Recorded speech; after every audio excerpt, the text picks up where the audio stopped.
Hi, how you doing? Justin here. Welcome to IM-115, which is our first look at rhythm guitar as part of this intermediate foundation series.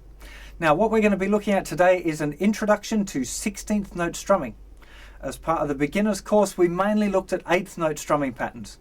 Now, 8th note strumming patterns have kind of 8 available strums in a bar. So you don't have to strum all of them, of course. You could choose which ones you played out of those 8, but there were kind of 8 options, if you like.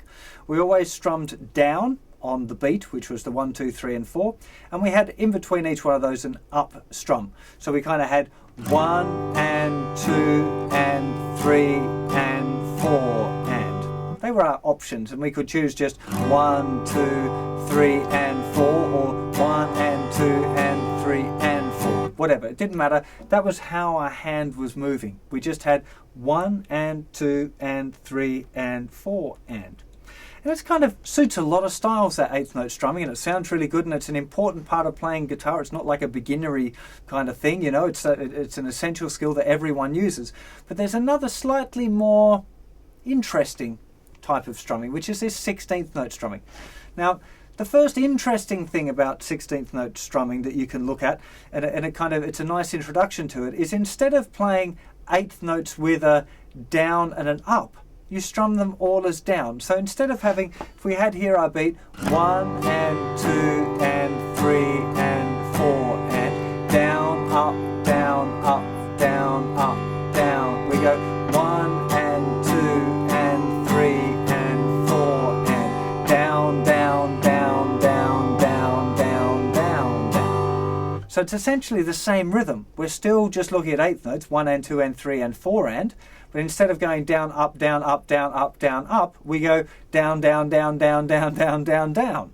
And it's got a slightly different kind of feeling to it. As soon as you start using all downstrokes, I always think it kind of pushes it forward, or it allows you to sit on the beat slightly differently, and it can feel a little more energetic, you know.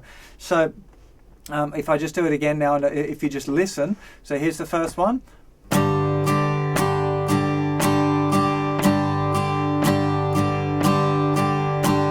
Here's all downs.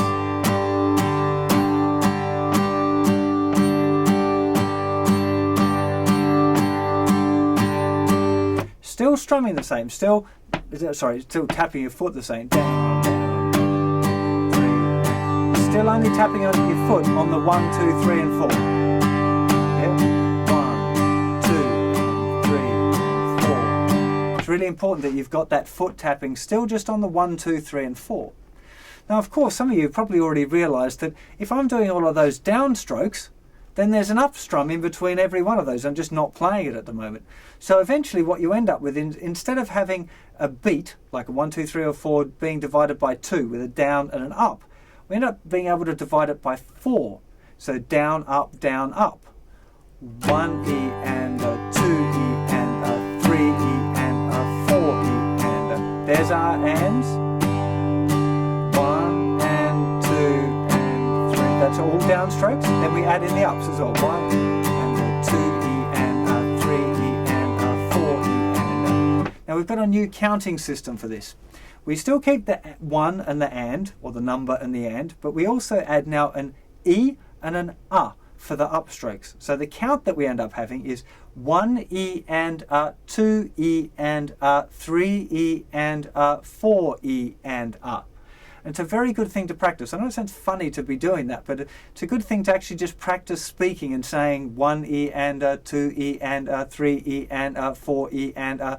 It'll help you later when the patterns start to get a bit more complex. If you can vocalize it, it does make it easier. So that's the first little thing to practice, is practice just saying 1 E and a, 2 E and a, 3 E and a, 4 E and a. Get it so it rolls off the tongue and you feel comfortable with it.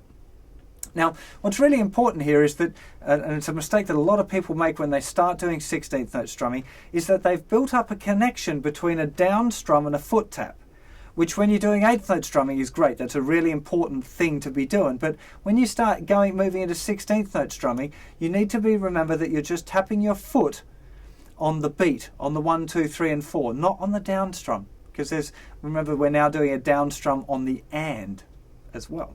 So we end up here with, I'm going to kind of over exaggerate the foot tap now, and I'm going to knock my head about. I know it's going to look a bit silly, but hopefully you'll get the idea. So what you want to be doing now, just really slowly, is making sure that you tap your foot on the beat and you've got the 4 strums. So down, up in each beat. So you have here 1 E and a, 2 E and a, 3 E and a, 4 E and. Just make sure that you tap your foot on the number.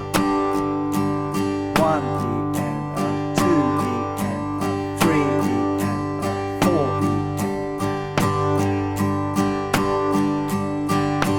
E. Really give it a good solid kind of tap with your foot there to really make sure that you're feeling where that beat is.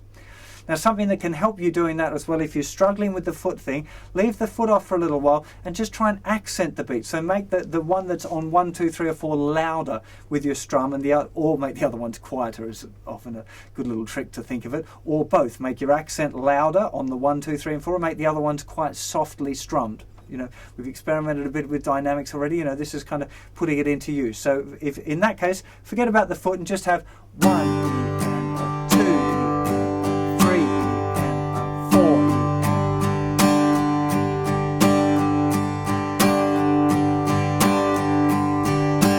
Learning to do this accent is really important. Later on, we're going to be moving that accent around a little bit. It won't always be on the beat, but you need to be able to do it on the beat, of course, first. So that would be your next step, you know, after having a go at doing it with the foot as well, and or you want to start doing this with the accent pattern. So just accenting the first of every group of 4.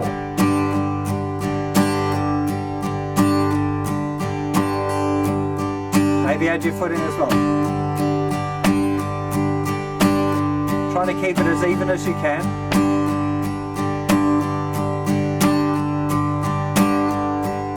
And once you feel kind of comfortable with that, it's time to say hello to your friend, Mr. Metronome. Now, probably what I'd recommend is about 60 beats a minute. And I'm going to show you kind of how to get through with your metronome. There we go, it's on at 60.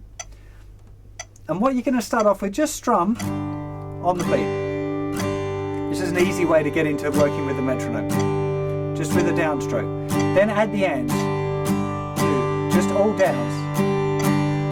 1 and 2 and 3 and 4 and when you feel comfortable with doing that, add in the upstrokes.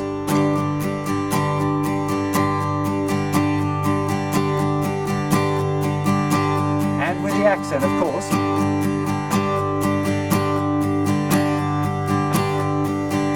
And hopefully your foot as well. And your foot should be clicking exactly along with the metronome.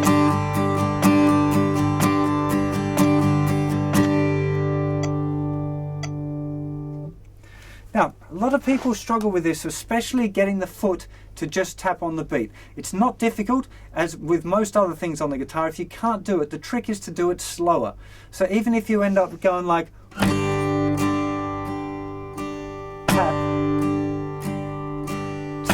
you know, like really, really slowly, or even slower if you want. It's not about the speed, it's about getting the coordination. Once you're doing it right, it's quite easy to speed up. It's doing it right that's the most important bit. It doesn't matter the speed. Just make sure you get it right, practice it really nice and slow. Once you've got it with your foot and the strum and you can do an accent, then put it to a metronome, and that is enough practice for now. That's what we're kind of trying to get you into, is this introduction to 16th note patterns, so that in the next few weeks we can start adding interesting accents and or leaving out some notes, adding in some extra things. It gets really good fun. 16th note strumming is pretty cool, I think, and kind of most of the kind of poppy rock stuff that you're going to get is done with this 16th note style. It even applies to picking and lead guitar later on, but let's not get ahead of ourselves, eh? So that's your practice now, is going through practicing your 8th note strumming, merging it into 16th note strumming with all down strums, and then adding in the proper 16ths with the downs and the ups with the metronome. That's your work. Have fun with that, and I'll see you for another lesson sometime real soon. Take care of yourselves. Bye-bye.